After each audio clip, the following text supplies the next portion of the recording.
Good morning, everyone. Happy Monday. Welcome to another Meditation Monday. Today's meditation is about 11 minutes long, so I won't keep the talk too long today. But the meditation is called Exploring the Wilderness of Your Discomfort, and it's by Sarah Blondin, who I shared the first week of Meditation Monday. I just found that when I was meditating this morning, this one would be super fitting for all of us and for the collective, so I definitely wanted to share it. But that kind of just brings me to the inspiration behind today's meditation, and that is discomfort. I know right now, it's really difficult to not get on social media and just be flooded with fear and destruction and hopelessness and entrapment and all these really and shame and guilt and just everything. So though the awareness is beautiful in a lot of ways, I think it's really easy for us to get stuck in these cycles of thought. And when we get stuck in these cycles, our body hangs on to it, and our minds and our hearts, and it's really difficult for us to break from that, and it's really difficult for us to feel hopeful or to feel like we are doing enough, or that we are moving forward. And I know how that can be. I get very overwhelmed with that, and in the past months I definitely was in that cycle for a while. And like I said, it's beautiful to be aware, but I think when you're only holding that environment for yourself, your body will manifest disease and sickness and a compromised immune system. And especially right now with what's going on with this, virus, we are definitely trying to kind of depend on the system to save us. And realistically, I think if anything, it's teaching us to take better care of ourselves, right? To take care of our spirits and our hearts and our bodies, because these are very sacred beings, little capsules we're in. We're on a planet that's one of its kind and is just alive and wants us to be living and wants us here. And when we don't take time to get to know that, it's just easy for us to get distracted and to distract ourselves with things that just aren't going to fuel us to be better people and to create a better environment for future generations. And so I hope this meditation helps today. I hope it allows you to kind of lean into the discomfort, but from your heart. And believe me when I say that believe me, or you don't have to, but in this discomfort, there is joy, there's a message there, there's peace there, there's love. When we lean inwards and we deal with that, and we see that, and we see the joy that is there, and we see that it is coming to teach us something, we have more power over it, right? Over the discomfort, and we no longer are afraid of the future, because we realize that all we have is now. And I just feel like it gives us the tools to go out into the world and be kinder every day with just the smallest interactions that we have, and to create a better place and to be the example rather than having to prove that to people. So I hope today's meditation helps. I love you. I'm sending so much love your way, and please know that you're amazing, you're doing a great job, and you are sentient and meant to be here, and you are so valid. And I love you.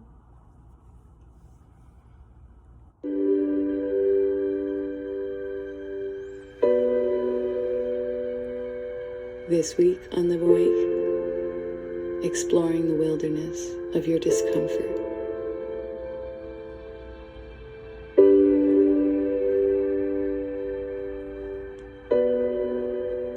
I'd like you to take a moment to consider all of the places or circumstances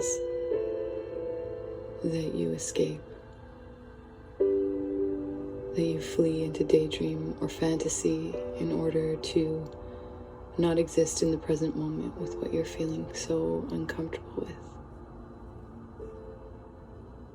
Long winter months, your feelings of loneliness, your discomfort and stillness and seemingly stagnant periods of being These are all examples of places we often run from and avoid by spending hours in our minds attempting to bring about change faster or willing the summer sun to come sooner. We leave the present circumstance because we feel broody and trapped somehow. We've reached our breaking point and have entered into tremendous discomfort. We have crossed a line where we have decided we can no longer stand in this place. We must escape. There's a moment when we decide we need to distract and run.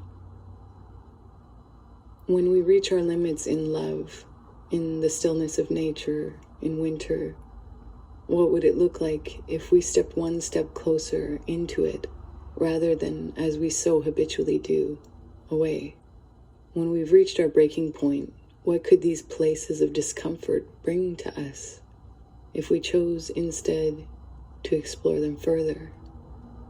There's richness there, hiding at our borders, hiding in the places we don't care to look, avoid, or feel our greatest challenge in facing with grace rather than resistance.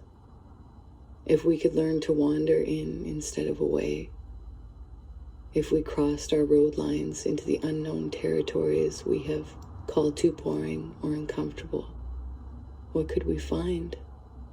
What could it look like if we stayed put, felt into the borders, asked what it is we are turning from and resisting, what lurks around the corners of our usual ways, what gifts sit hidden in the darkest cavern of winter's lull, what lives beyond our borders.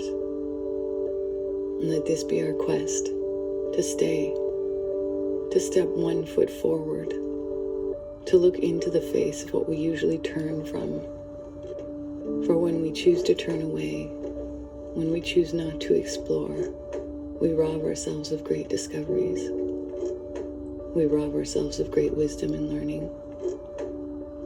We rob ourselves of the many different languages of the world, of others, of the forest, of the cold snow, of the quiet. All holds wisdom, dimensions, gifts. All holds a story worth learning, worth asking about. All holds value and meaning. When habit comes to try and pull you out and away from those tight, uncomfortable spots, when habit comes and tries to pull you away from the present and out of your center into the land of far away, consider that maybe there is another hand being outstretched to you too. That at the same time habit comes, there too, from the place you are avoiding, is an outstretched palm, asking you to adventure into the wilderness of your own discomfort. So instead of bringing you discomfort, it is in fact bringing you learning, love, and the gift of being fully present to what is present for you right now. Without mapping out diversions, step forward to your edge and let what you have never dared before guide you into its world. Carve out new roads. Fall into the darkness of streets with no lampposts. Get swallowed in stillness. When you want to leave, stay one moment longer. Feel around in the dark with senses you are not used to. Follow the heart first, hands second, ears third, and then open your eyes. Bring light to the uncharted territories of your own life. Let me remind you, you are an explorer, a collector of experience. Now venture out into what life is offering you. You are choosing to live life one of two ways. You are either continuing down your well-worn roads, living in your well-worn patterns of behavior, experiencing your predictable ways of acting and responding to certain things. You are waking and walking in your deeply worn, rutted roads, or you are paving new roads each day you wake. You've discovered that living the latter is bringing you no real wealth, just predictability. You choose each day to go deeper into unknown places.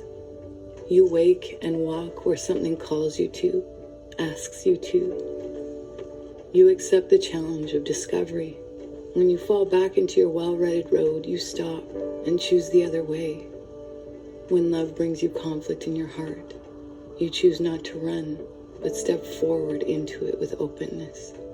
You, when feeling the desire to close, breathe yourself wide open. You, when wanting to deviate back to your well-worn road, proactively, fiercely, choose to move back into the unknown instead. You do the opposite as best you can when you are given the choice. You see you are at your edge. You greet it with intrigue and curiosity. You dive into the places you want to avoid and run from. You bring with you love, acceptance, growth, the intention to expand and learn. You bring with you the great desire to being the pioneer of your life. You choose exploration and love. You choose the discomfort, for you know therein lies a jewel of understanding. You choose fear, for you know therein lies your liberation. You choose the forest and the stillness, for you know there is a language of peace you wish to embody, and it wishes to impart. You choose your aching heart in the face of conflict and miscommunication, for you know therein lies your greatest love. You choose when the stillness gets too loud to stand the most sure-footed in it, for you know therein lies a shedding of the old. You choose to stay in the present, for you know therein lies your joy for life. Close your eyes and land here in your beautiful, beautiful body.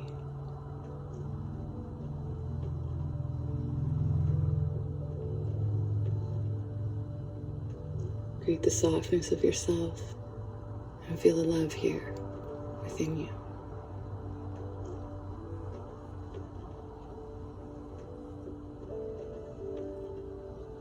When you close your eyes, there is a wide expanse of unknown territory. A playground of exploration awaits within you. There is nothing you can predict here, just discovery. The same is true for what the universe presents before you.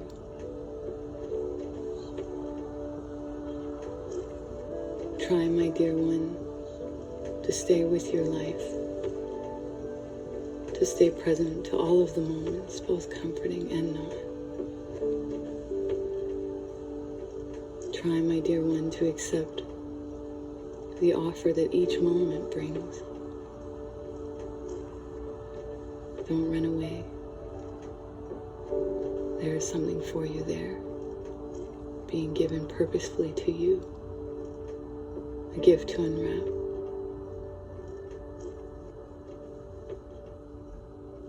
Try, my dear one, go farther, dive deeper. Breathe all the way down to the root.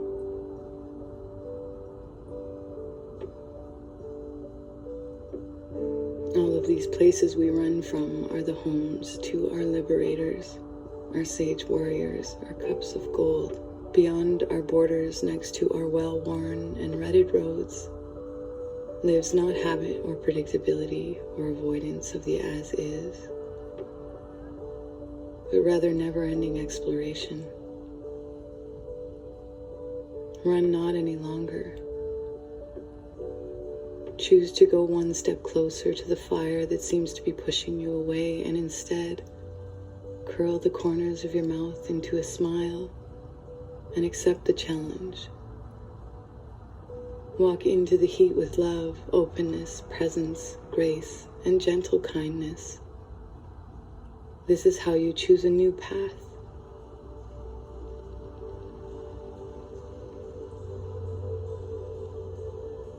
This is how you become free to live fully in the present moment without needing or wanting to run. This is where running stops and life begins to flourish under your feet.